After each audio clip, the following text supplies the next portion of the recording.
After my grandfather's funeral, the man who legally adopted me waited until everyone left, then pressed $1,000 into my hand and told me I was no longer his problem. I didn't argue. I didn't cry. I just nodded. But what he didn't know was that moment would cost him everything. Stick with me till the end, and don't forget to like and subscribe to the channel. The cemetery was quiet when the last car pulled away. The flowers were already wilting under the sun, and the dirt on my grandfather Eldon's grave was still fresh. He was the only person who ever made me feel wanted. When I was scared, he listened. When I failed, he encouraged me. Now he was gone, and the world felt empty. I walked back to the house in silence. Ronald Cross, the man who adopted me years ago, didn't say a word during the drive. His face looked stiff, almost relieved. When we arrived, he didn't invite me inside. He opened his wallet, pulled out cash, and placed it in my hand. $1,000, he said flatly. That's enough. I did my part. I stared at the money, confused. He told me to pack my things and be gone by nightfall. No anger. No sadness. Just a cold order, like I was a problem he had finally solved. In that moment, I understood the truth. I was never his daughter. I was only something he tolerated because of my grandfather. Now that Eldon was gone, so was my place in that house. I went to my room and packed one suitcase. Clothes. Old photos. My grandfather's sweater. That was all I owned. When I walked out the door, no one stopped me. The house behind me felt smaller than ever. I didn't know where I would sleep that night. All I knew was this. I had lost my home, my family, and the one person who protected me. And the betrayal hurt more than the grief. I often think back to how my life changed when I was 6 years old. That was the year my parents never came home. There was an accident at the factory where they both worked. I didn't understand death then. I just waited by the door, thinking they were late. My grandfather Eldon took me in right away. He held me every night when I cried and promised I would be safe. But he was already old, and his health was not strong. Social workers started visiting. They said he couldn't raise a child alone forever. Eldon fought hard. I remember him arguing on the phone, his hands shaking. He begged them not to send me into foster care. That was when he contacted his son, Ronald. They hadn't spoken in years. Their relationship was broken long before I was born. Ronald didn't want me. I could feel that even as a child. But the law gave him pressure, and my grandfather begged him with tears in his eyes. In the end, Ronald agreed to adopt me, not out of love, but obligation. When I moved into their house, everything felt cold. His wife, Denise Cross, never tried to hide how she felt. She sighed when I entered rooms. She complained when I ate too much. She called me extra responsibility instead of a child. I wasn't allowed to call Ronald Dad. He corrected me every time. That's not what you call me, he would say. As I grew older, the message became clearer. Food, clothes, school, everything came with a reminder. You should be grateful, Denise would say. We didn't have to take you in. So I learned to stay quiet. I learned not to ask for help. I learned that love in that house had conditions. I wasn't raised as their daughter. I was raised as a debt they never stopped collecting. Living in the Cross house never felt like having a home. It felt like staying somewhere I was not wanted. Every day reminded me that I didn't belong there. Denise's cruelty was quiet but sharp. She never yelled. She didn't have to. A look, a sigh, a long pause before answering was enough to make me feel small. If I laughed too loud, she said I was rude. If I stayed quiet, she said I was strange. Nothing I did was ever right. Ronald was worse in a different way. He barely spoke to me at all. When he did, his voice was flat, distant, like he was talking to a stranger. I was never allowed to call him Dad. The first time I tried, he corrected me immediately. Don't call me that, he said. After that, I stopped trying. The only warmth in my life came from my grandfather Eldon. He visited often, bringing notebooks, pens, or small treats. He would slip money into my backpack and whisper, "For school. Don't tell anyone." He asked about my grades and told me I was smart, that I could become anything. But even then, I noticed tension. Ronald insisted on handling Eldon's finances. He said it was to help because Grandpa was getting older. Still, their conversations often ended in raised voices behind closed doors. Late at night, I sometimes overheard them arguing. I heard words like accounts, property, and what she's entitled to. I didn't understand what it meant, but my stomach always tightened when my name was mentioned. I would sit on my bed, hugging my pillow, listening through the walls. Something felt wrong even then. That house gave me shelter, but it never gave me safety. And deep inside, I knew love was not the only thing being withheld from me. When my grandfather Eldon became sick, everything changed fast. At first, he said it was nothing serious. Then the hospital visits became more frequent. Soon, he was admitted and never came back home again. I visited him every day after classes. The hospital room smelled like medicine and felt too quiet. He looked smaller in the bed, but his eyes still softened when he saw me.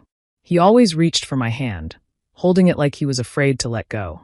One evening, he asked me to stay after Ronald and Denise left. The door closed, and the room felt heavy. His voice was weak, but his words were clear. "Maribel," he said slowly, "they're not telling you everything." I didn't understand what he meant. I asked him what he was talking about, but he only squeezed my hand tighter. "Listen to me," he whispered. "No matter what happens, you must stay strong. Don't beg Ronald for anything. Ever." Tears filled my eyes. I promised him I wouldn't. He looked relieved, like that promise mattered more than anything else. He told me he had made arrangements for my future, that I wouldn't be alone, that I needed to trust myself, even if things became difficult. I asked him what kind of arrangements, but he grew tired. His breathing became uneven, and the nurse came in. Before I left that night, he said one last thing. "You are worth more than they let you believe." 2 days later, my grandfather passed away. I stood at his funeral feeling empty, replaying his words again and again. What weren't they telling me? What arrangements had he made? No one explained anything. Ronald avoided my eyes. Denise acted distant, almost nervous. I was left with questions that had no answers, and a warning that wouldn't leave my mind. Something important had died with my grandfather, and something had been hidden from me. The night I left the house, I slept in my car. It was cold and my back hurt, but I told myself I would survive. I counted the money Ronald gave me again and again. $1,000. That was all my life was worth to him. I parked near a gas station where the lights stayed on all night. I locked the doors and cried quietly so no one would hear me. In the morning, I washed my face in the bathroom sink and went to class like nothing had happened. I learned how to stretch every dollar. Cheap noodles. 1 meal a day. Gas only when necessary. I kept my clothes in the trunk and changed in public restrooms. I told no one. Pride was the only thing I still owned. I took 2 low-paying jobs. One in the mornings before school, another late at night. Some days I barely slept. My body was tired, but my mind stayed sharp. Every shift reminded me why I couldn't give up. The betrayal slowly stopped hurting and started shaping me. I didn't chase Ronald for explanations. I didn't beg Denise for sympathy. I erased them from my life completely. Months turned into years. I finished community college 1 class at a time. I learned discipline because I had no choice. I learned patience because anger wouldn't feed me. While others lived comfortably, I built myself quietly. No one clapped. No one noticed. But something inside me changed. I wasn't dreaming of revenge filled with shouting or tears. I wasn't waiting for apologies. I was waiting for the right moment. Because real revenge doesn't rush. It doesn't scream. It waits. And every night in that car, every shift I worked while exhausted, every dollar I saved was preparing me for a future they never thought I'd reach. I wasn't broken anymore. I was becoming dangerous in silence. 5 years passed quietly. My life was simple but stable. I had my own small apartment, a steady job, and peace I fought hard to earn. I didn't think about Ronald anymore. I didn't want to. Then one afternoon, a certified letter arrived in my mailbox. The envelope felt heavy in my hands. It was from an estate attorney I had never heard of. At first, I thought it was a mistake. But when I opened it and saw my grandfather Eldon's name, my heart started pounding. The letter explained everything. My grandfather had created a trust before he died. The money was meant for my education and future. Ronald was listed only as a temporary manager, and only if I failed to claim it myself. But there was a problem. I had never been notified. The attorney explained that official notices were sent years ago, but none ever reached me. According to their records, someone had confirmed I had declined involvement. I stared at that sentence in disbelief. I had never seen a single letter. The deadline to claim the trust had passed just weeks earlier. My hands began to shake. I felt sick. That was when I noticed one final paragraph at the bottom of the page. A small clerical error had occurred. One document was improperly filed. Because of that mistake, the deadline could still be challenged. A loophole. I sat down on the floor, unable to breathe. Suddenly, my grandfather's warning made sense. They weren't telling me everything. They never planned to. Ronald hadn't just thrown me out. He had hidden my future. The $1,000 he gave me wasn't help. It wasn't guilt. It was silence money. In that moment, the betrayal changed shape. It wasn't just emotional anymore. It wasn't about cruelty or rejection. It was fraud. And for the first time in 5 years, I didn't feel powerless. I felt awake. I didn't sleep that night. The letter sat on my table like it was watching me. By morning, I had made my decision. I used my savings and hired an attorney.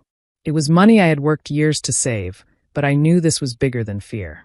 The lawyer listened carefully as I told my story. He didn't interrupt. When I finished, he nodded slowly and said, "We need records." That was when everything started to unravel. Bank statements showed withdrawals from my grandfather Eldon's accounts that made no sense.